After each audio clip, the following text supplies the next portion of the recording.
गोदारा साहब, आप इलाहाबाद के गांव में घूम रहे हैं, लोगों से मुलाकात कर रहे हैं, पार्टी के लिए वोट मांग रहे हैं, क्या कुछ कहेंगे?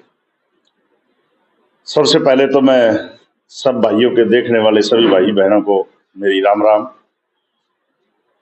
मैं पिछले जब से चुनाव शुरू हुआ है तब से मैं यहाँ गांव में जा रहा हूँ और आगे भी हम पूरा प्रचार करेंगे, एक जलसे करेंगे गांव गांव में, कोशिश है हमारी।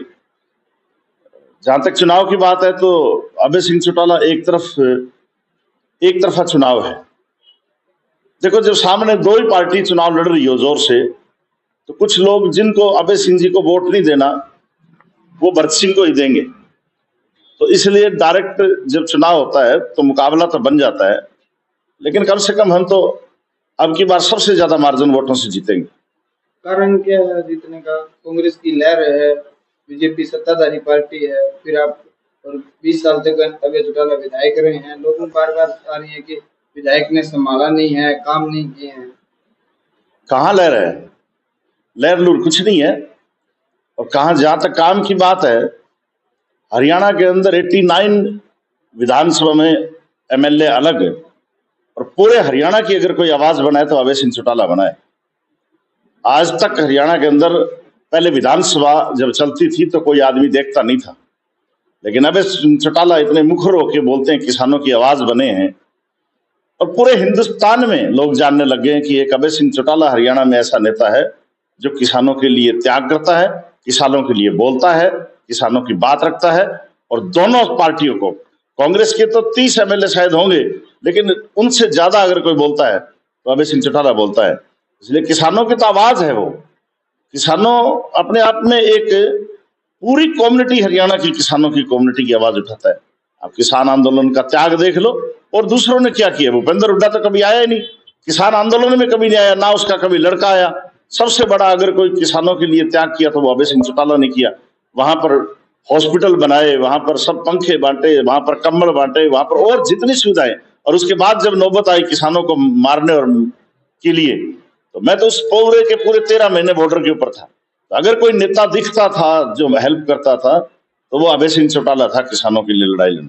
और इस बात की लोगों ने इज्जत भी करी और इस्तीफा दिया इन्होंने। और इस्तीफे के बाद आप ये देखो, एक ही पार्टी का एक ही एमएलए और एक एमएलए ने किसानों के लिए त्याग दे दिया। कोई गारंटी थोड़ी थी।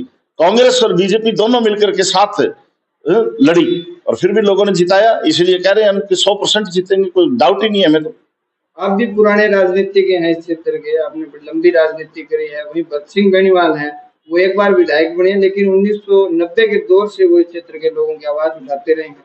आज आप उनको कैसे देखते हैं? क्या आवाज उठाते हैं कि यार ये कोई आवाज उठाते हैं? वो हमारे सामने चुनाव लड़े थे। मेरा भाई जब चुनाव लड़ा था बीजेपी से, तब ये सामने चुनाव लड़ रहा था।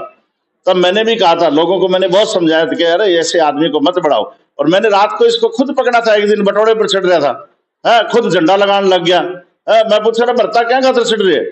बोलो झंडा लगावा, लोग देखा बटोड़ा पर भी लहर चलन लग रही है।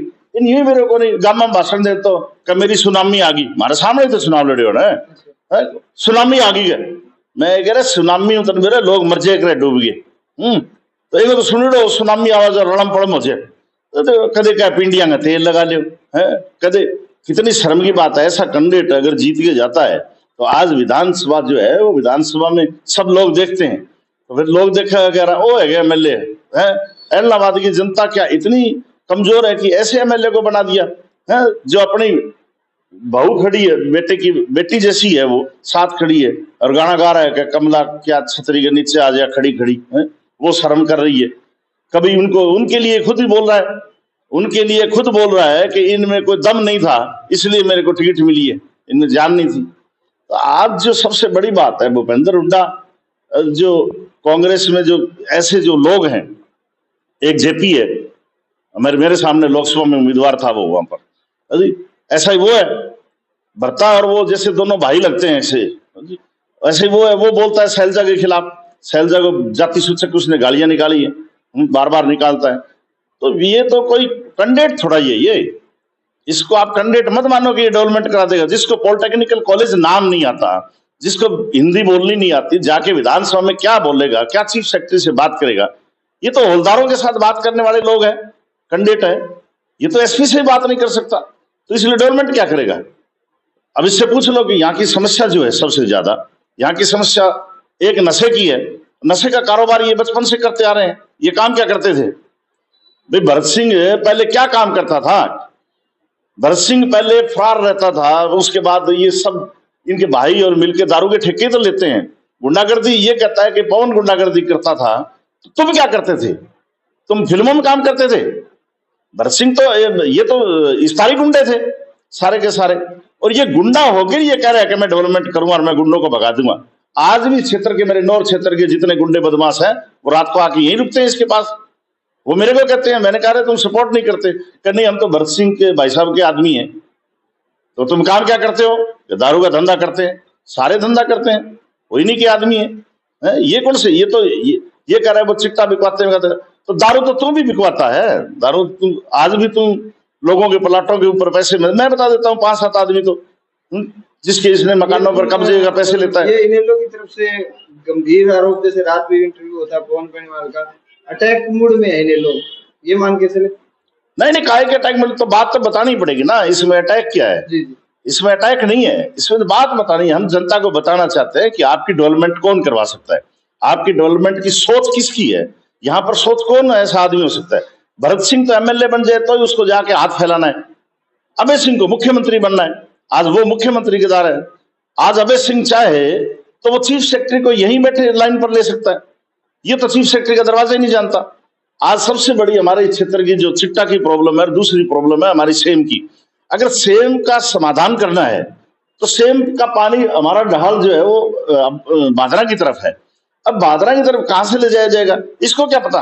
कोई एक नाला थोड़े खोदना है, 2 स्टेटों का मामला है, 2 स्टेटों का मामला है, तो वहां के मुख्यमंत्री से कौन बात कर सकता है? तो वो अभय सिंह चौटाला बात कर सकता है। यहाँ के मुख्यमंत्री तो खुद बनेगा, नहीं भी बने तो भी वो मुख्यमंत्री जैसा ही है, तो वो तो करवा सकता है, आज भी करवा सकता है। चुनाव छोड़ो आप, तो वो तो इतनी कैपेसिटी रखता है। इसलिए हम कहते हैं, और मैं तो इसलिए आया हूं कि मेरे मरु प्रदेश का, जो मैं मरु प्रदेश का मूवमेंट चलाता हूं वहां पर, उसमें अगर किसी भी राजनीतिक दल ने मेरी मदद की है तो वो अभय सिंह चौटाला मेरी मदद करता है, मेरे प्रोग्राम में आता है। पिछले साल मैंने ऊंटों की यात्रा की श्री गंगानगर से जयपुर तक, उसमें आदरणीय बड़े चौटाला साहब आए और हमें आशीर्वाद दिया, हमारी यात्रा को आशीर्वाद दिया। तो मैं तो इसके लिए आता हूँ। और दूसरा है कि हमारे जो नौर में जो चिट्टा जाता है वो सारा इसी क्षेत्र से ही जाता है, इसी क्षेत्र के ये लोग भेजते हैं जिनको इनका संरक्षण है, और इसको अगर कोई बंद करवा सकता है तो वो अभय सिंह चौटाला करवा सकता है। अभय सिंह चौटाला अगर सीएम बनेगा तो निश्चित तौर पर हमारे नौजवान बचेंगे। और डेवलपमेंट तो सेकेंडरी चीज है, जब हमारे बच्चे मर ही जाएंगे ऐसे तरफ तरफ के, जिसका बच्चा मर गया, जिसका भाई मर गया, जिसकी बहन का भाई मर गया, जिसका पति मर गया, तो उसको क्या करना है डेवलपमेंट का? उसको चाहिए कि हमारे क्षेत्र का पहले, सबसे पहले ये गुंडे बदमाशों का खात्मा, और दूसरा हमारा चिट्टा जो हमारे नौजवानों को मार रहा है वो खत्म हो। ये कांग्रेस की जो नेता है हमारी शेरजा, पिछले 3 दिनों से खामोश है, इसके पीछे आप क्या? देखो, भूपेंद्र हुड्डा की पहले ही आदत है, इसने अशोक तंवर को पूरी रैली के अंदर पिटवाया। अशोक तंवर की आंतड़ियां तोड़ दी थी इन्होंने मार मार करके, और फिर उसको मजबूर कर दिया कि ये पार्टी से निकल जाए। फिर इसने किरण चौधरी सेकंड थी, किरण चौधरी को उसने निकलवाया, उसको मजबूर कर दिया कि जाए। आज शैलजा का इतना अपमान कर रहा है, वो 3 लाख वोटों से जीती हुई यहाँ पर है, और शैलजा का अपमान वो इसलिए कर रहे हैं किसी तरह शैलजा को निकाला जाए, इतना मजबूर कर दें कि शैलजा को निकल जाए। और वो जब जयप्रकाश जो बोलता है, इसका मतलब भूपेंद्र हुड्डा बोलता है, और वो एक जाति सूचक शैलजा को गालियां निकालता है। कई मंचों पर उसकी वीडियो वायरल हुए। तो ये तो अशोक गहलोत, ये क्या नाम है इसका, भूपेंद्र हुड्डा की जो है चाल है कि किसी तरह इनको पार्टी से आउट किया जाए। इस पार्टी पर मैं और मेरा बेटा, उसके अलावा उसको कुछ नहीं दिखता है। पूरा धृतराष्ट्र बना हुआ है, उसको कुछ नहीं दिखाई देता है। भूपेंद्र हुड्डा आज हरियाणा का धृतराष्ट्र है और बीजेपी के साथ मिलकर चाल चलता है। आप बताओ, जिस आदमी को वो कहता है मैं मुख्यमंत्री 2 बार रहा हूं, हम एक आदमी गांव का अगर वोट गलत दे आए तो हम कहते हैं कि यार इसने वोट गलत दे दिया। और जब राज्यसभा के वोट की बारी आई तो वो पेन अपना दस्तखत नहीं करके आया। इसका मतलब कि वो भूपेंद्र हुड्डा बीजेपी के इशारे पर वो दस्तखत नहीं करके आया। और अगर वो जानता ही नहीं है ये बात, तो वो हरियाणा के मुख्यमंत्री के काबिल भी नहीं है। अगर जो आदमी अपना वोट सही नहीं डाल सकता, तो वो मुख्यमंत्री का दावेदार कैसे हो सकता है? वो कैसे हो सकता है कि वो हमारा प्रदेश का डेवलपमेंट कर देगा? तो इसलिए ये सारी भूपेंद्र हुड्डा की सब चाल है। ये हरियाणा का धृतराष्ट्र है और हरियाणा का बेड़ा गर्क करना चाहता है बीजेपी के साथ मिलकर। Okay, thank you.